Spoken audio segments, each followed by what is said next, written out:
In the world of Greek mythology, the Olympian gods stood at the center of the Greek divine order, and at the very top stood Zeus. He commanded the sky, the earth, and the mortal world below. His lightning bolt wasn't just a weapon. It was a statement, a constant reminder of who was in charge. Zeus took what he wanted. He ruled how he pleased. Gods and mortals, almost nothing was beyond his reach. He could transform himself into almost any shape to get what he desired, and those who resisted his will faced swift and merciless consequences. To the ancient Greeks, Zeus wasn't just the most powerful god. He was the very symbol of power itself, the force that held the cosmos in order, the king who kept chaos at bay. Many gods lived in fear of his anger. Many obeyed without question. Even his own brothers couldn't escape his dominance. Poseidon ruled the seas. Hades commanded the underworld. But even they recognized Zeus as the ultimate authority. His reign wasn't just about raw strength either. It was about maintaining balance, holding the line between order and chaos across the whole of the Olympian world. Under his rule, Olympus stood as the home of the gods and the axis around which everything turned. Every choice Zeus made sent ripples through the divine and mortal worlds alike. His presence was the spine running through all of Greek mythology. So when we say Zeus held supreme authority over the Olympian order, that's not an exaggeration. It was simply the way things were. But here is where the story gets truly fascinating.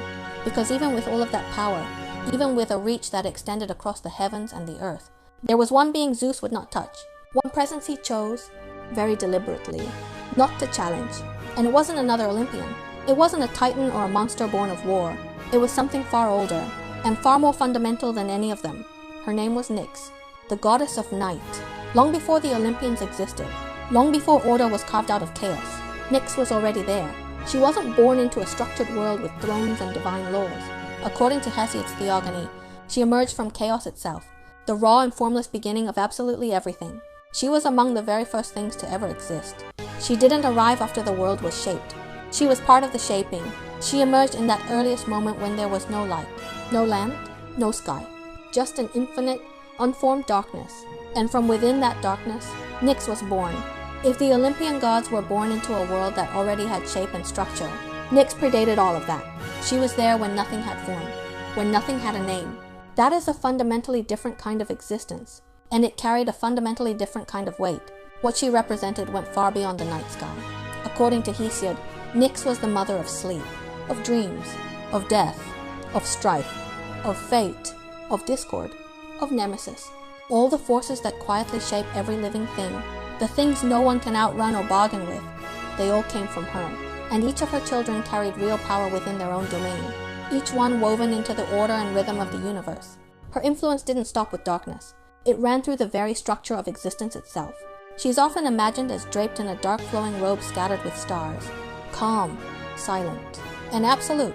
There was no rage in her presence, no need for spectacle, just a deep, ancient stillness that made everything around her feel temporary by comparison. That is a very different kind of power from Zeus with his thunderbolts and golden armor. Zeus commanded through force and spectacle.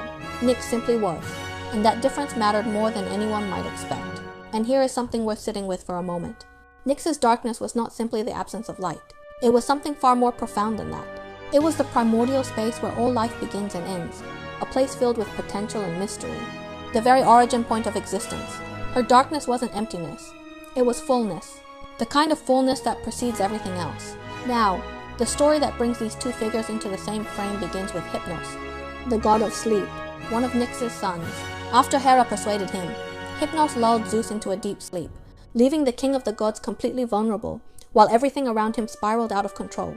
This wasn't the first time Hypnos had done something like this, and he knew exactly how Zeus responded to being crossed. When Zeus woke up and pieced together what had happened, he was beyond angry. He went looking for Hypnos with punishment in mind, and Hypnos, who understood what was coming, fled to his mother. When Hypnos took refuge with Nyx, Zeus stopped short.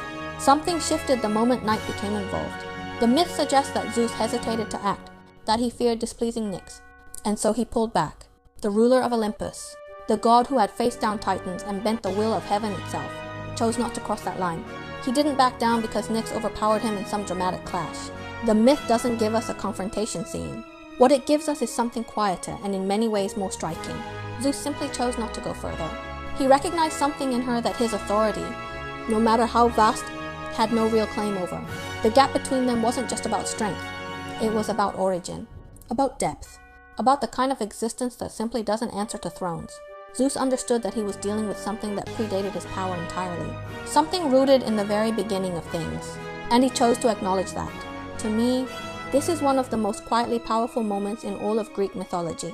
There's no clash of lightning and shadow, no dramatic confrontation, just a king making the choice to step back from something older than himself. Nyx came to symbolize a force that even the Olympians had reason to respect, not because she demanded it, but because she embodied something they could not replicate or override. The original layer of reality, the part that existed before names, before thrones, before any of the stories about gods and power even began. This is what makes Nyx's story feel so alive even now. The ancient Greeks seem to understand something that still holds true today, that even in a cosmos built around divine hierarchy and the spectacle of power, there are forces that simply predate the whole system. Forces that don't compete for authority, because they exist at a level where authority itself doesn't quite apply. And what makes this myth feel so relevant is that we see the same pattern everywhere around us. We live in a world that often equates power with the ability to dominate, to control, to override everything that pushes back. But there are forces that don't respond to that logic. The laws of nature, the depths of human nature, the invisible moral order that quietly governs how things ultimately unfold. These are the things that no amount of authority can simply rewrite. And the myth carries a quiet warning too.